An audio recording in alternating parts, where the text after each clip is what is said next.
мире путешествий есть странная закономерность. Чем громче кричат о стране путеводителя, тем больше вероятность, что от реальности останется привкус разочарования. И наоборот, места, о которых говорят шепотом, часто удивляют своей подлинной красотой. Словакия как раз из таких мест.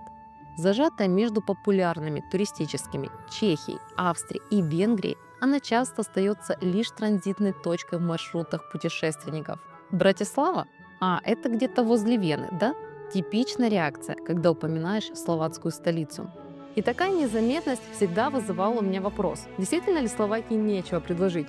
Или это одна из тех скрытых жемчужин, которые остаются недооцененными из-за блеска более раскрученных соседей?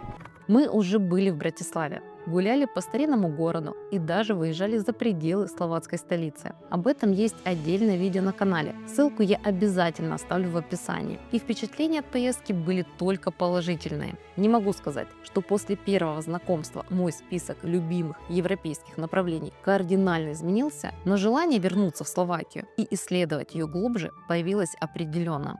С момента прошлого путешествия не прошло и года. И вот мы снова здесь. На этот раз мы решили сосредоточиться на том, что находится за пределами Братиславы.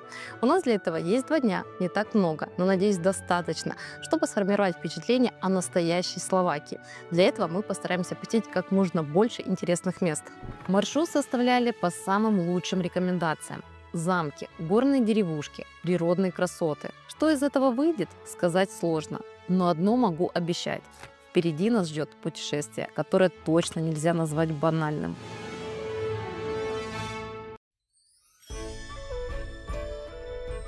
В 15 километрах от Братиславы на скалистом утесе высотой 212 метров возвышаются руины невероятного замка Девин. Место для этого сооружения выбрано с потрясающей стратегической мудростью. Он стоит на слиянии рек Дунай и Морава, что позволяло контролировать важные торговые пути. Сейчас с его стен открывается вид сразу на 3 страны – Словакию, Австрию и в хорошую погоду даже на Венгрию. Девин – это один из древнейших замков Словакии с невероятно богатой историей. И эти скалы привлекали людей еще с эпохи неолита. Археологи находят здесь следы поселений возрастом около 5000 лет. Во времена Римской империи тут уже стояли первые укрепления, а в IX веке здесь располагалась могущественная крепость Великоморавского княжества, первого значимого славянского государства в регионе. После распада княжества замок пережил череду перемен, переходя от одной знатной семьи к другой, включая венгерскую и австрийскую аристократию. В 1809 году войска Наполеона разрушили замок, и с тех пор он остается в руинах. Но даже в таком состоянии Девин производит неизгладимое впечатление. Особенно завораживает бродить по его территории, представляя, как выглядела эта могучая крепость в дни своей славы. Самая известная часть замка – это Девичья башня, которая романтично возвышается на отдельной скале у обрыва. С ней связана очень трогательная история. Дочь местного правителя влюбилась в рыцаря, но он был незнатного происхождения, поэтому их союз не был одобрен. И ей даже нашли какого-то другого супруга. Из-за этой трагедии она решила сброситься как раз-таки с этой башни, и с тех пор ее начали называть Девичья. И таким образом она стала символом трагичной любви. Но романтическая история не единственная, чем окутан замок. Местные предания гласят, что в подземельях Девина спрятаны сокровища, укрытые во времена войн с турками или наполеоновских походов. Говорят, клад охраняется духами древних воинов, а тайные туннели под замком ведут прямо к Дунаю. Верить или нет, решать вам. Но атмосферу таинственности эти легенды замку определенно добавляют.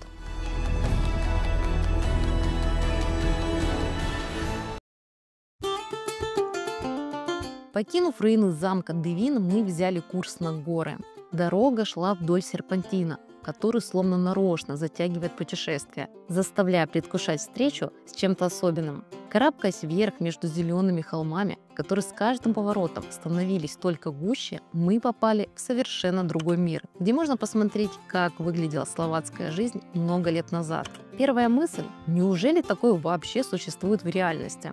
Белоснежные геометрические орнаменты на темных деревянных срубах выглядят так, словно кто-то взял традиционные словацкие вышивки и перенес их на стены домов. Это идеальное место для того, чтобы заглянуть в прошлое без машины времени. Прогуливаясь по деревне, вы можете заметить, что дома похожи, но каждый узор уникален, как отпечаток пальца. Цветочные горшки на окнах, деревянные заборы добавляют деревне уюта, а окружающие горы и леса создают ощущение, что время здесь остановилось. Но эти орнаменты появились не только ради красоты. Около 200 лет назад местные жители поняли, что известь прекрасно защищает деревянные стены от влаги и солнца, продлевая жизнь домам. А уж если защищаться, то с размахом. Название деревни само говорит о ее характере. Чичманы происходит от слова чичман, то есть шумный лесоруб. И действительно, с 1272 года, когда деревушка впервые упоминается в документах, здесь всегда жили ремесленники, люди, которые умели создавать красоту из простых материалов. В местных лавочках до сих пор можно купить изделия современных мастеров.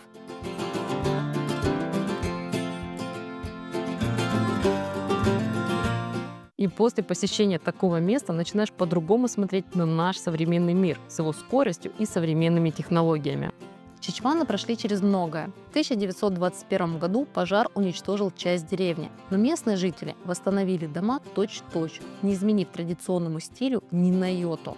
И именно эта стойкость и верность корням принесли деревне статус объекта всемирного наследия ЮНЕСКО. Здесь понимаешь простую истину. Иногда самое ценное – это умение сохранить то, что действительно важно. Конечно, не могу сказать, что вы обязательно должны сюда приехать, но если будете проезжать мимо, стоит сюда заглянуть, потому что здесь можно просто хорошо прогуляться, посмотреть на эти красивые домики, атмосфера здесь очень уютная и спокойная, так что я уверена, что вы отлично здесь проведете время.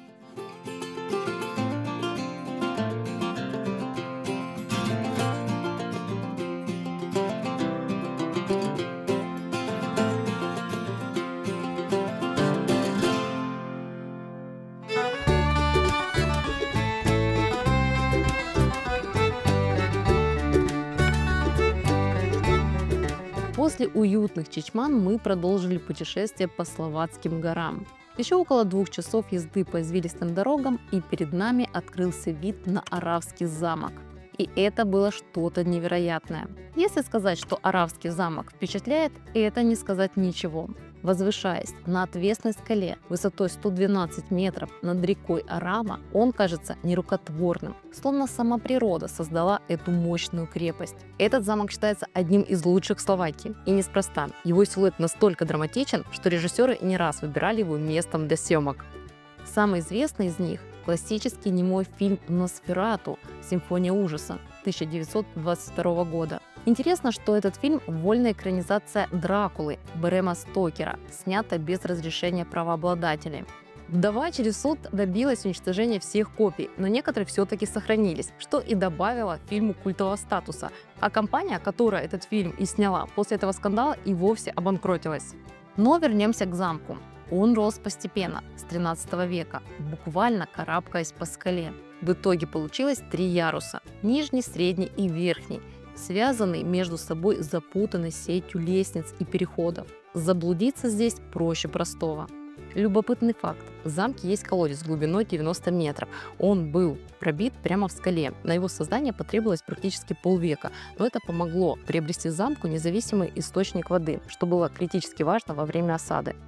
Для тех, кто боится высоты, подъем на верхние уровни замка может показаться испытанием, но виды, открывающиеся оттуда, стоят каждого шага по крутым лестницам.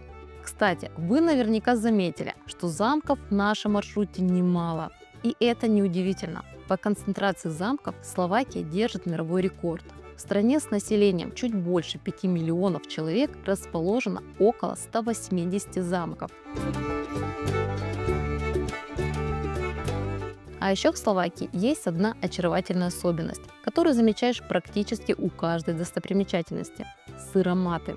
Свежий кефир, творог, различные сыры – все местного производства. Такая простая, но милая деталь, которая делает путешествие по Словакии еще более аутентичным.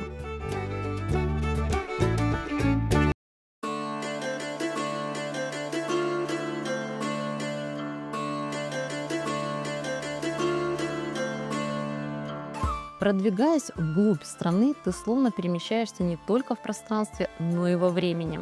Особенно остро это чувствуется, когда попадаешь в деревню Лкалинец. которая выглядит так, будто последние 200 лет для нее не существовало.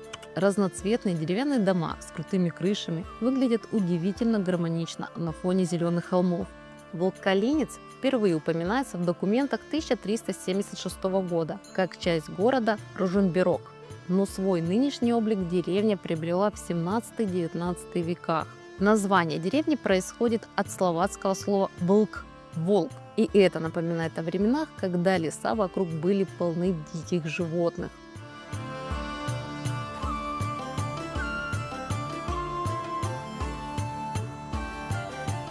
Деревня избежала модернизации благодаря своему удаленному расположению, что позволило сохранить ее первозданный вид.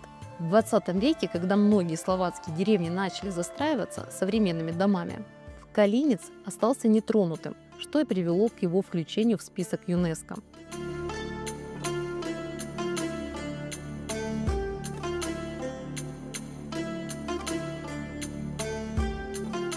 Здесь можно почувствовать, как жили люди, зависящие от природы и своих рук, без суеты, только тишина, запах свежей травы и скрип деревянных ворот. Это идеальное место, чтобы замедлиться, вдохнуть полной грудью и задуматься о простых радостях жизни. Здесь нет аниматоров в народных костюмах, но есть своя аутентичность, которую сложно найти даже в самых дальних уголках Европы.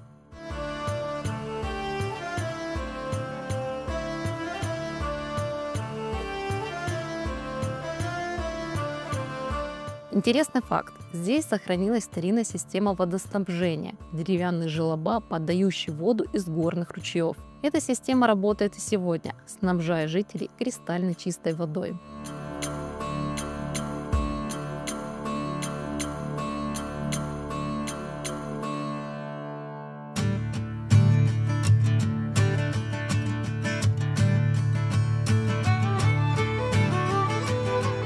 Дальше дорога привела нас к Липтовской Маре, крупнейшему водохранилищу Словакии, которое местные любовно называют Словацким морем. Созданное в 1970-х годах путем затопления нескольких деревень для защиты от наводнения и выработки электроэнергии, сегодня это озеро стало популярным местом отдыха, особенно летом.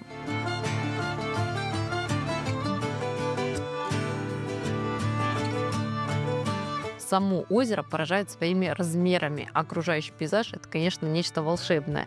И вообще это отличное место, чтобы сделать небольшую паузу и насладиться моментом. Правда, стоит немного абстрагироваться от истории создания этого озера. Уж больно оно драматично. Под его водами навсегда исчезли несколько населенных пунктов с многовековой историей. Старинные дома, церкви, кладбища – все это теперь покоится на дне. В особенно засушливые годы, когда уровень воды падает, иногда можно заметить очертания старых фундаментов, скрытых под водой, что создает необычное, почти мистическое зрелище. В остальное время отсюда открываются живописные виды. На фоне спокойной глади озера возвышаются горы, создавая ощущение гармонии и покоя. Можно просто посидеть на берегу, наслаждаясь умиротворяющей атмосферой, или арендовать лодку для неспешной прогулки по воде.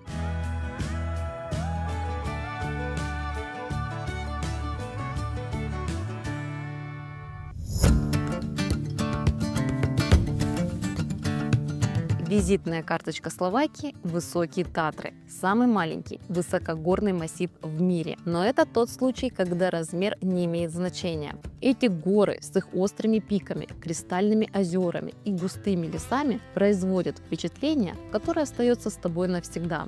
Мы выделили целый день на одно из самых известных и популярных мест в Татрах – Штребский Плеса. Живописный высокогорный курорт, сочетающий природную красоту, развитую туристическую инфраструктуру и историческое значение. Слово «плеса» переводится как «озеро», и курорт получил свое название от живописного Штребский Плеса, вокруг которого он и был построен. Озеро окружено хвойными лесами и горами, создающими захватывающие пейзажи. Национальный парк Высоких Татр, на территории которого находится Штребский Плеса, строго охраняется. Здесь поддерживается чистота и сохраняется первозданная природа. Туристов призывают соблюдать установленные правила, чтобы не навредить экосистеме. Штребский Плеса – самая высокая точка в Татрах, доступная для туристов без специального снаряжения. Курорт начал развиваться еще в XIX веке, когда регион входил в состав Австро-Венгрии. Именно тогда здесь начали строить первые виллы и санатории. В 1970 и 1987 годах здесь проводились чемпионаты мира по лыжным видам спорта, что укрепило его статус как спортивного центра. Зимой это популярный горнолыжный курорт. Летом идеальное место для пеших прогулок. Отсюда начинаются маршруты к вершинам, а также к другим озерам, например, по Паратским плесам, куда мы и отправляемся. Наш хайк будет занимать всего 2 часа, 1 час в одну сторону, поэтому пойдем.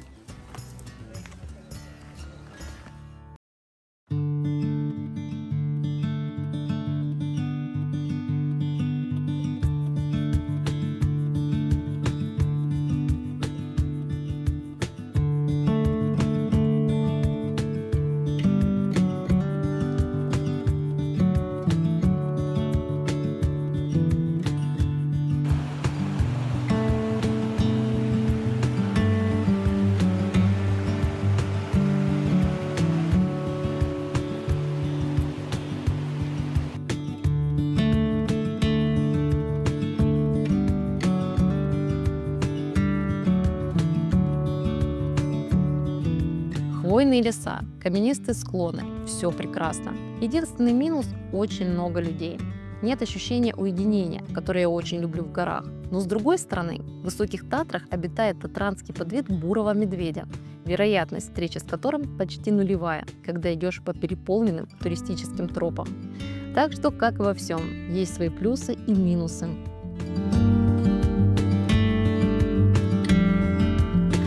Нам локация понравилась, но мы немного не рассчитали время и освободились довольно рано, поэтому решили заехать еще в одно место. И скажу честно, не прогадали.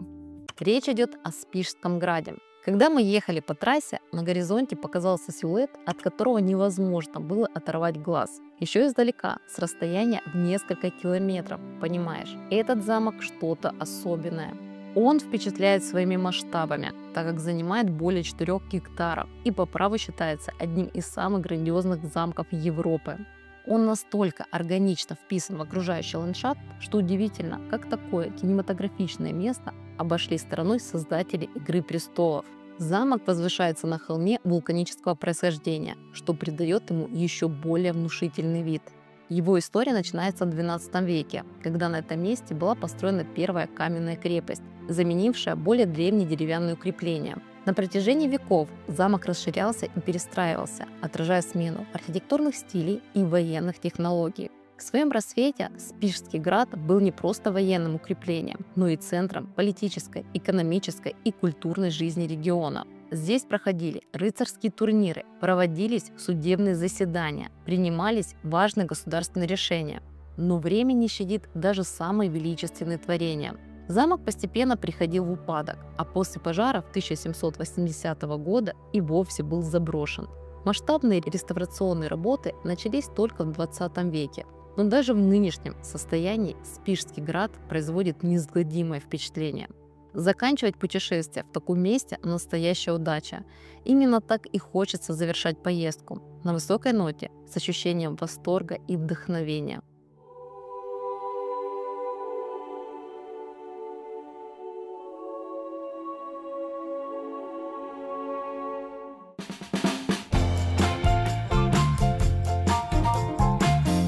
Словакия – это та страна, о которой обычно вспоминают в последнюю очередь при планировании европейского путешествия. Она не может похвастаться величием Франции или романтикой Италии. У нее нет репутации Швейцарии или маркетинговой мощи Испании. И в этом ее главное преимущество. Это место с уникальной атмосферой, богатой историей и невероятной природой. И что самое удивительное, туристов здесь все еще относительно немного, что позволяет в полной мере насладиться аутентичностью. Так что, когда вы будете выбирать направление для следующей поездки, обязательно вспомните о стране, где самая высокая концентрация замков, а деревни выглядят как музей под открытым небом. Если вам понравилось это видео, обязательно ставьте лайк, подписывайтесь на канал и до новых встреч. Пока-пока!